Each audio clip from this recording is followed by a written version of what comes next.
चलिए, अभी तक हम लोगों ने पढ़ी थी व्यक्तिवाचक संज्ञा। आज हम लोग पढ़ेंगे उससे आगे जातिवाचक संज्ञा।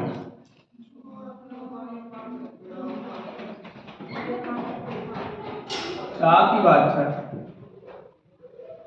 संज्ञा। अच्छा, जातिवाचक संज्ञा किसे कहते हैं, जाति किसे कहते हैं या जातिवाचक संज्ञा किसे कहते हैं? ऐसे शब्द जो किसी संपूर्ण जाति का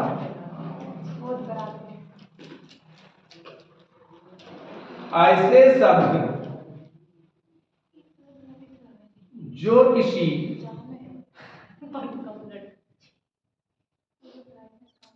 संपूर्ण जाति का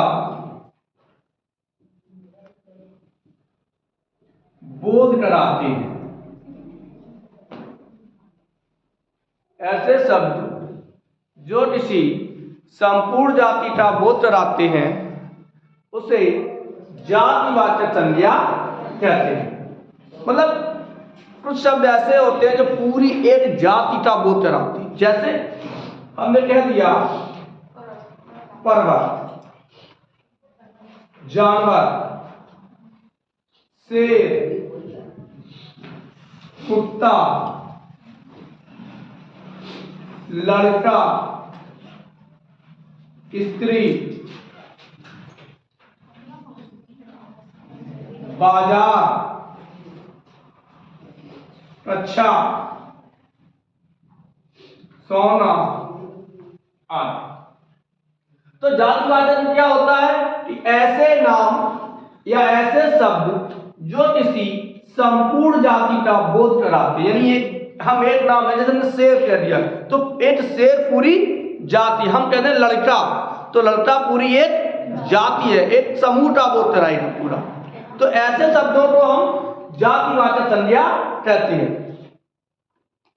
वर्तमान में कुछ विद्वान अलग से दो संज्ञाएं मानते हैं, लेकिन हम आपको इसी जातिवाचक संज्ञा के दो भेद बताते हैं।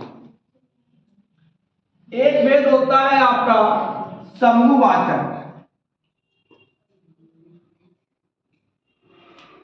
और दूसरा भेद होता है आपका द्रव्यवाचक। एक समूहवाचक और दूसरा द्रव्यवाचक।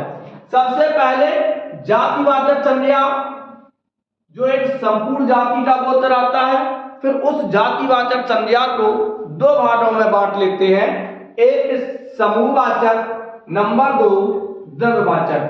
वर्तमान में कुछ विद्वान समूहवाचक और द्रव्यवाचक को अलग संज्ञा मानते हैं, एक स्वतंत्र संज्ञा मानते हैं। समूहवाचक को स्वतंत्र संज्ञा मानते हैं, लेकिन अगर देखा जाए तो जातिवाचक संज्ञा को ही दो भागों में विभाजित कर देते हैं, एक समूहवाचक और दूसरा जातिवाचक। अब हम सबसे पहले जातिवाचक संज्ञा को पढ़ेंगे, फिर समूहवाचक और फिर द्रव्यवाचक। चलिए, सबसे पहले हम लोग पढ़ते हैं जातिवाचक संज्ञा।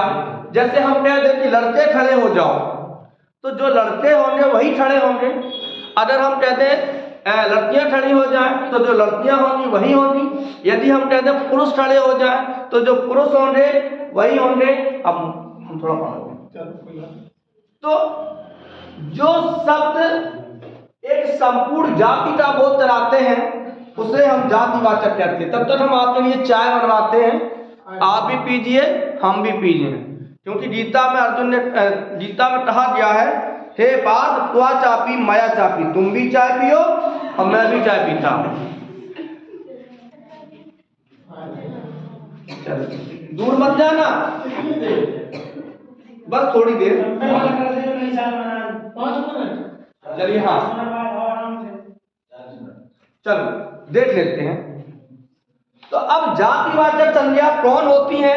सबसे पहले जातिवाचक संज्ञा कहां कहां मिल सकती है आपको, इसकी चर्चा करते हैं। जितने भी हमारे संबंधों के नाम होते हैं, किसके नाम? संबंधों के नाम। जैसे पिता, भाई, माता, मौसी, दादी, जीजा, साला, बहनोई, ये जितने भी हमारे संबंधों के नाम हैं वो किसके अंतर्गत आते हैं? जातिवाचक संज्ञा के अंतर्गत आते हैं। जितने भी हमारे व्यवसाय हैं, व्यवसायों के नाम, व्यवसायों के नाम या उनके कार्यों के नाम, जैसे कुम्हार, लोहार, नाई, ये क्या है? जातिवाचक है। तो ये एक संपूर्ण जाति का बोध कराते हैं, एक संपूर्ण समूह का बोध कराते हैं, तो इन्हें हम जातिवाचक संज्ञा के अंतर्गत आते हैं। जितने भी हमारे पशु पक्षी हैं, पशु पक्षी जैसे तोता, चिड़िया, हिरण, शेर, ये सब क्या है? आदि। कुत्ता, बिल्ली, तोता, मैना, कबूतर, गीद, ये सभी क्या है? गधा, गधा जरूर कहना चाहिए है? तो ये सब किसके अंतर्गत आएंगे? पशु पक्षियों के जो नाम होते हैं वो भी जातिवाचक संज्ञा के अंतर्गत आते हैं। इसके अलावा जैसे हमारे फल फूल हैं, फलों के, फूलों के नाम, फलों और फूलों के, आम, सेब, केला, आम, सेब, केला, नारंगी, कटहल, ईख, ये सब किसके अंतर्गत आएंगे? जातिवाचक संज्ञा के अंतर्गत आएंगे। अब जो हमारी वस्तुएं हैं, जो हमारी वस्तुएं हैं, इन्हें हम रखते तो हैं द्रव्यवाचक में, लेकिन इनके जो नाम होते हैं जैसे कुर्सी, मेज, जातिवाचक में आएंगे। पर्वत है, नदी है, सागर है, अभी तो चल रहे हैं। अभी पर्वत को हिमालय कहते हैं, वो आगे हम बता चुके कल बता चुके। तो जितने भी हमारे फल फूलों के नाम है, अब इसमें हम कह दें लगड़ा आम, तो लगड़ा आम जो होगा, जैसे इलाहाबादी अमरूद, तो इलाहाबादी जो शब्द होगा वो व्यक्तिवाचक होगा, अमरूद जातिवाचक हो गया। जैसे नदियों, नदी एवं पर्वत, अब इनके नाम नहीं आएंगे। नदी एवं पर्वत जातिवाचक संज्ञा के अंतर्गत आते हैं। नदी तो व्यक्तिवाचक हो गया। नदी, पर्वत, पहाड़, सागर, महासागर, शहर, गांव, ये सब किसके अंतर्गत आते हैं? बाजार, जातिवाचक संज्ञा के अंतर्गत आती है।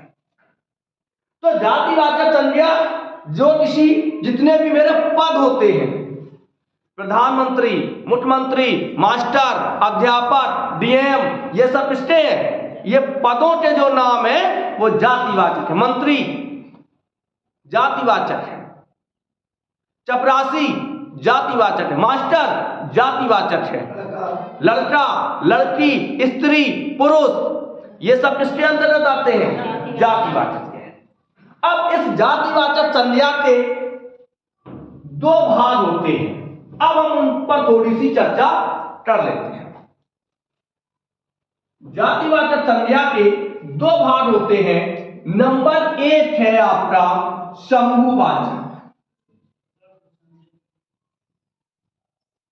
और दूसरा है द्रव्यवाचक। सबसे पहले बात करते हैं समूहवाचक की। ऐसे जातिवाचक शब्द, ऐसे जातिवाचक शब्द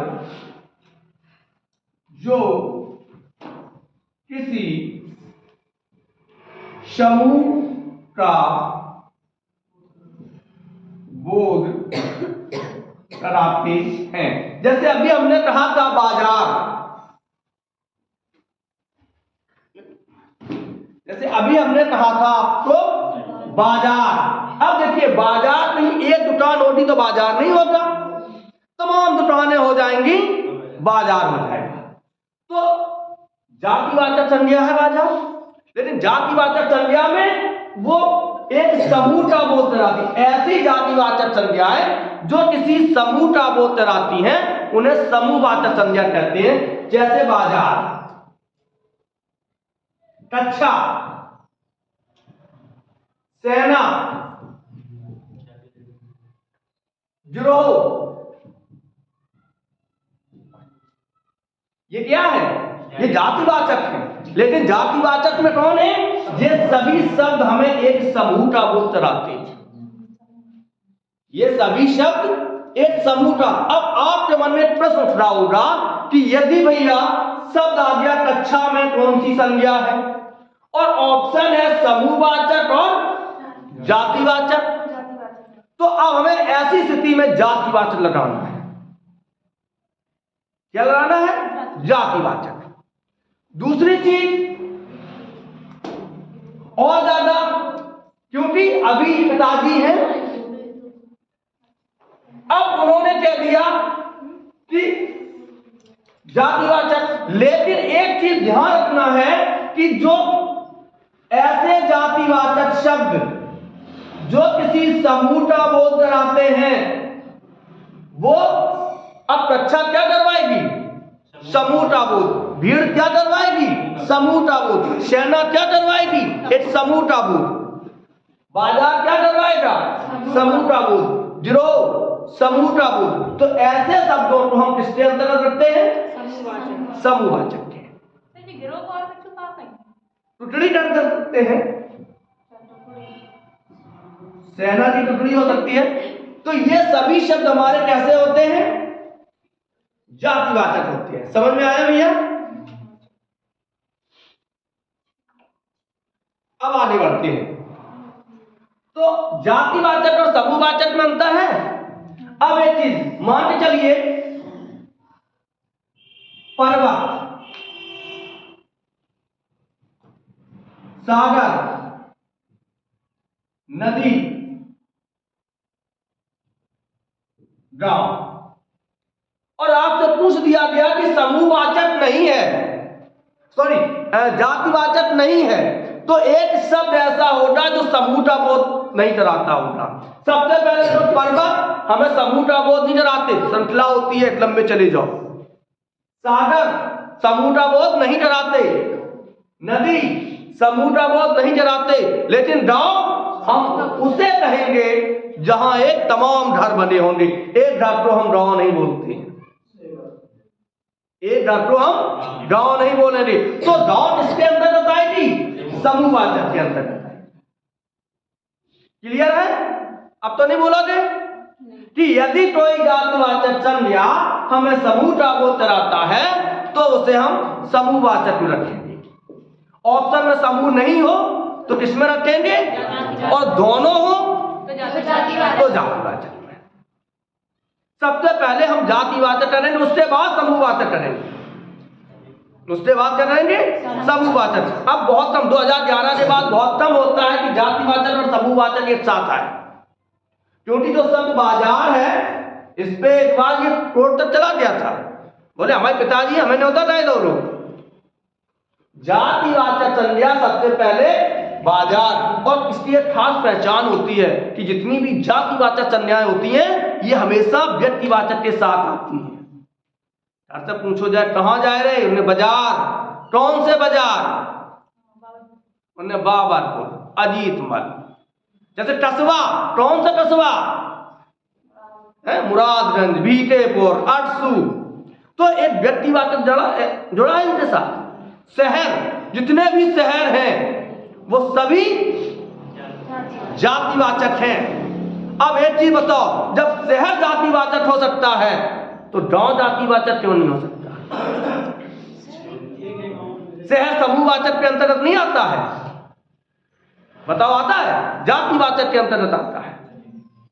तो ऐसे जातिवाचक शब्द जो किसी समूह का बोध कराते हैं उन्हें हम समूहवाचक कहते हैं। अब चलते हैं द्रव्यवाचक।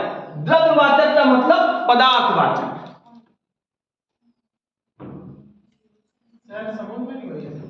शहर समूह में नहीं होता है,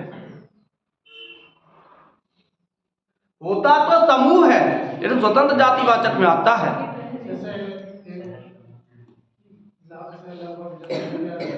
हम वो नहीं कह रहे हैं। हिंदी में सबसे बड़ी एक विशेषता होती है, क्या हो सकता है, इससे परहेज करती है। समझ, क्या हो सकता, ऐसा भी हो सकता है, इससे हम परहेज करेंगे। प्रतियोगी परीक्षाओं में जो ये सोचते हैं कि ऐसा भी हो सकता है, वो काम से गई। यहां तो जो है सो है। आगे बढ़ते हैं। द्रव्यवाचक संज्ञा, ऐसे शब्द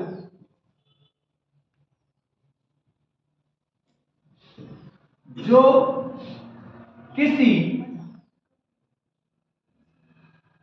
ऐसी जातिवाचक संज्ञा है, ऐसी जातिवाचक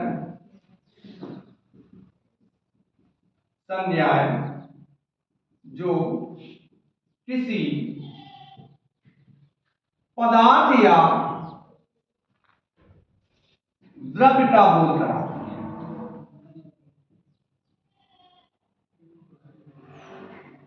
है। ऐसी जातिवाचक संज्ञाएं जो किसी पदार्थ या द्रव्य का बोध कराती हैं, उन्हें हम द्रव्यवाचक संज्ञा कहते हैं। जैसे गुच्छा,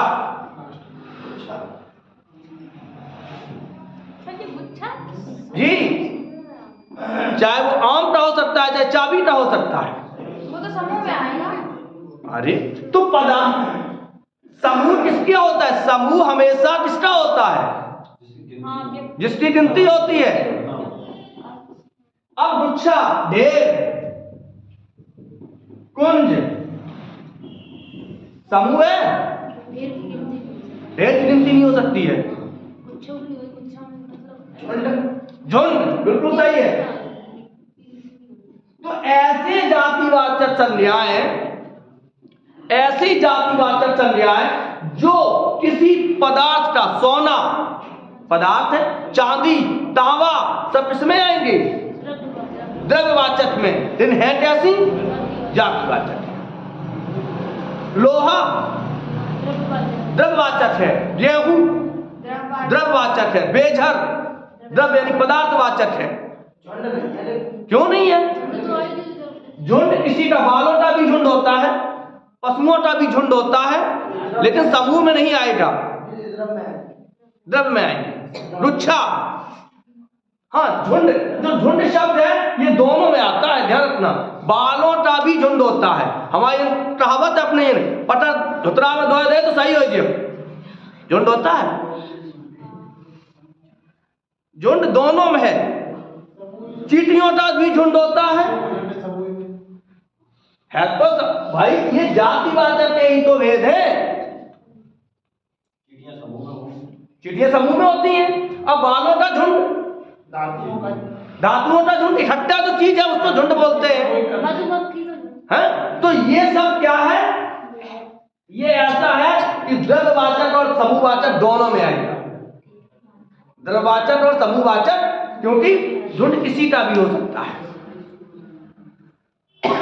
तो जाति, अब फिर एक बार समझ लेते हैं। जैसे स्वतंत्र जातिवाचक संज्ञा में आपके परिवर्त हैं, नदी हैं, सागर हैं, संबंधियों के नाम हैं, माता पिता, भाई बहन, चाचा चाची, दादा दादी, ये सब समूहवाचक वे संज्ञाएं होती हैं, वे जातिवाचक संज्ञाएं जो एक समूह का बोध करवाती हैं। जैसे हमने कह दिया कक्षा, बाजार, गांव समूह है, शहर समूह है, गांव तो आप समूह नहीं, लेकिन शहर तो जातिवाचक में आता है। अच्छा जी, गुच्छा बताओ, समूह और अच्छा, गुच्छा, एक है आम का गुच्छा, एक है चाबी का गुच्छा, एक है फूलों का गुच्छा। अब भैया एक चीज बताइए, आम का गुच्छा, चाबी का गुच्छा, फूलों का गुच्छा, ये है तो समूह, जातिवाचक संज्ञाएं जो किसी पदार्थ या द्रव्य का बोध करा रही हैं। यहाँ पे कोई जीवित प्राणी नहीं है। ये सभी किसके अंतर्गत आएंगे? पदार्थ के, द्रव्य के अंतर्गत आएंगे। द्रव्य का मतलब ही पदार्थ होता है। द्रव्य और द्रव दोनों में अंतर। इसका मतलब पदार्थ हो गया सभी, और इसका मतलब लिक्विड, हाँ, तेल, पानी, दूध, वो सॉलिड, लिक्विड, गैस।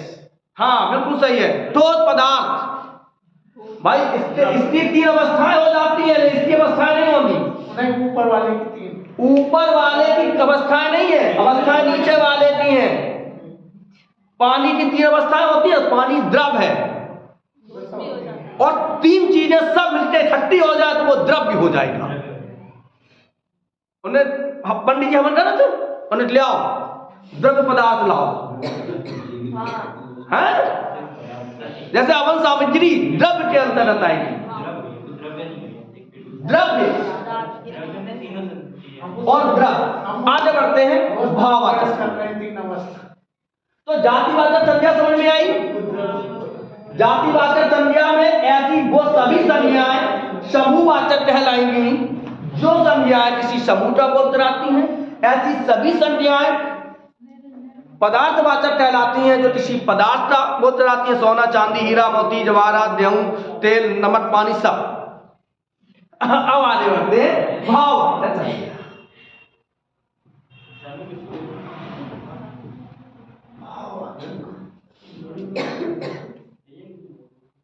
भाववाचक संज्ञा किसे कहते हैं? वे संज्ञाएं, परिभाषा पहले, वे संज्ञा शब्द जो किसी भाव का बोध कराती है।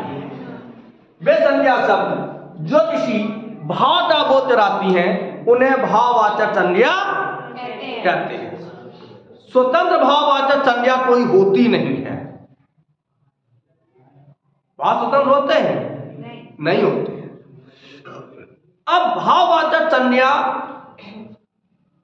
कुछ संज्ञाओं से मिलकर बनती है। सबसे पहले भाव समझ लेते हैं। ऐसी सभी संज्ञाएं जिनका हम अनुभव करते हैं, जिन्हें हम पकड़ नहीं सकते, जिन्हें हम देख नहीं सकते, जैसे कि हवा, हाँ, जिन्हें हम अनुभव करते। हवा ठंडी चल रही, हवा गर्म चल रही, लेकिन हवा संज्ञा है जातिवाचक। हवा संज्ञा है जातिवाचक, हाँ, लेकिन हम अनुभव करते हैं कि हवा ठंडी चल रही तो ठंडी भाव है, हवा गर्म चल रही तो गर्म भाव है। जलेबी तो हम देख सकते हैं, मिठाई है पदार्थवाचक संज्ञा है, लेकिन जो मिठास है उसका अनुभव करें। हाँ, जो भाव है, भाव को हम पकड़ नहीं सकते। तो सबसे पहले हम जातिवाचक संज्ञा से, जातिवाचक संज्ञा से भाववाचक संज्ञा। अरे किसी ने पानी को देखा? पानी को, पानी पदार्थवाचक है। किसने पानी को देखा? पानी को नहीं देखा? पानी देखा सर? पकड़ सकते हो आप? जो चीजें पकड़ में नहीं आती उनका अनुभव होता है।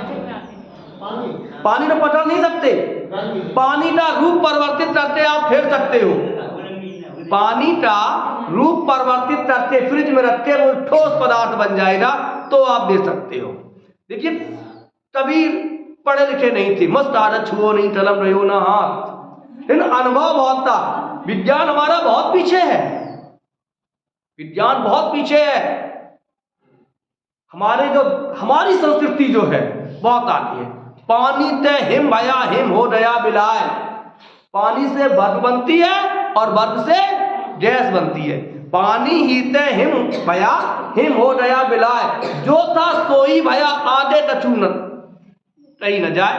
भाई जो था क्या था? हमने पानी को देखा, पानी से बर्फ बनाई, बर्फ धूप में रख दी, नेट देर बाद ना पानी मिलो ना बर्फ मिली, कहाँ चली गई, कोई मतलब नहीं। तो चलो जातिवाचक संज्ञा से भाववाचक संज्ञा, जैसे शब्द है लड़का। अब लड़का तो दिखाई दिए, डोल मटोल बढ़िया तरीके से क्रीम पाउडर लगाओ हो, लेकिन लड़कपन ये अनुभव करते हैं, लौटा देते हैं। बोले 60 साल के होवे तो आए, हमें लड़कपन नहीं दो। हाँ? तो लड़का से लड़का, पशु जातिवाचक संज्ञा है, लेकिन पशुता भाववाचक संज्ञा है। पशुता दिखाई नहीं देती, पशुत्व नहीं होता है, पशुता ही होता है, दिखाई नहीं देता। जैसे मनुष्य, मनुष्य, मनुष्यता, स्त्री, स्त्रीत्व। भैया लिखा तो बहुत कुछ है इस भाग दौड़ भरी जिंदगी में, इतना लिखा कि लगता है इतना कंफ्यूज है कि हम किसको सही करें। हकीकत तो यही है। तो जैसे भैया एक मिनट, लड़का से लड़कपन, बालक से बालपन, पशु से पशुता, मनुष्य से मनुष्यता, मानव से मानवता, स्त्री से स्त्रीत्व, ये सब कैसे हैं? भाववाचक है। इन्हें हम देख नहीं सकते, इनका क्या होता है? अनुभव। भाई उनमें बड़ी मानवता है, कहते आज भी इंसानियत जिंदा है, इंसान दिखाई देता है, जातिवाचक है इंसान, लेकिन इंसानियत दिखाई नहीं देती, उसका अनुभव करना पड़ता है।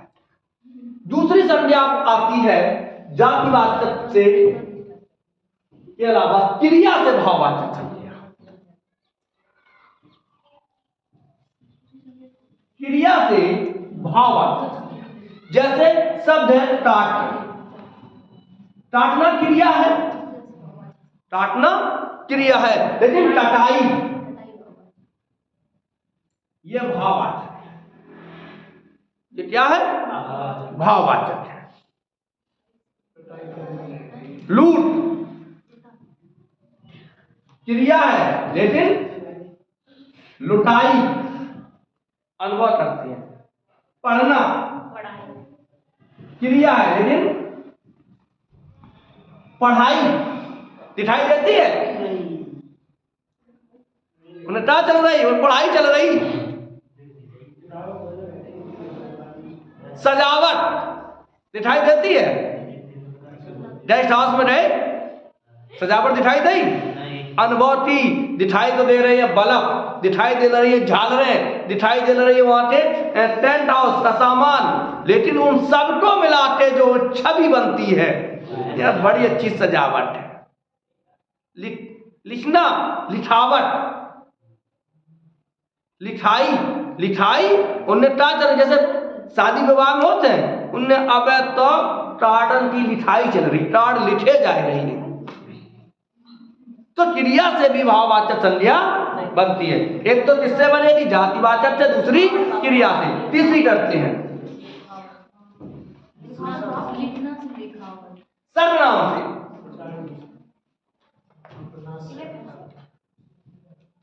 सर्वनाम से भाववाचक है। अपना सर्वनाम है, लेकिन अपनापन, आजकल तुम बड़ोपनोपन दिखाए रहे उनसे, तो कहते हैं, तो अपनापन अनुभव होता है, अपनेपन का अनुभव करते हैं। जैसे निज सर्वनाम है, निजत्व,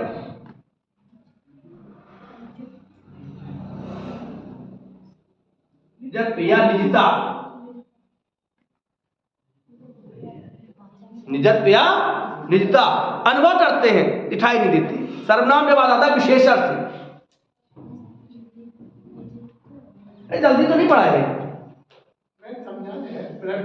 हाँ। तो अब आता है किससे? विशेषण से। मिठाई, मिठाई क्या बनेगा? मिठास। अच्छा, मिठाई क्या है और मिठास क्या है? मिठास एक अनुभव है।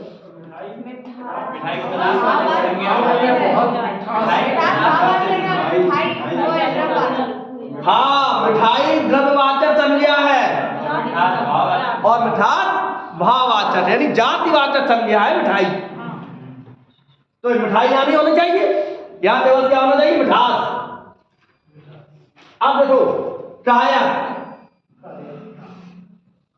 यह विशेषण है कायक। और कायरता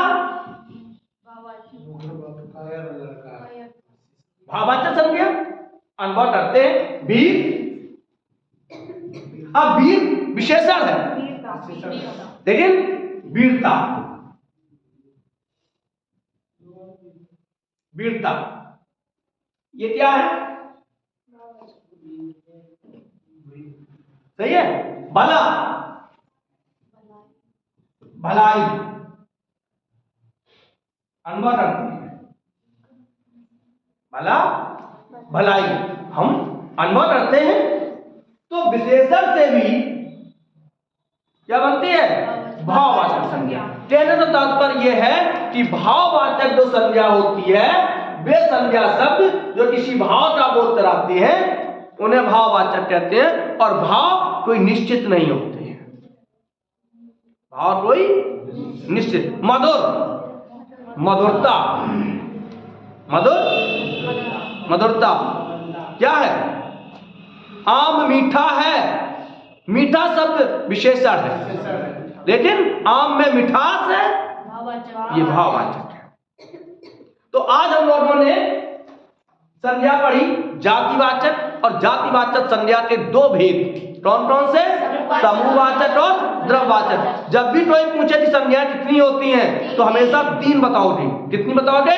3। और 3 के बाद कोई पूछे नहीं 5 होती हैं, तो उसे समझाइए कि जातिवाचक संज्ञा ऐसी संज्ञा, ऐसी जातिवाचक संज्ञाएं जो किसी समूह का बोध कराते हैं, उन्हें समूह जातिवाचक संज्ञा कहते हैं या समूहवाचक संज्ञा। वैसे शुद्ध नाम तो यही है, समूह जातिवाचक संज्ञा। दूसरी है द्रव्य जातिवाचक संज्ञा। क्लियर है? तो कल हम लोग पढ़ेंगे संज्ञा पद परिचय और सर्वनाम। तब तक के लिए राधे राधे।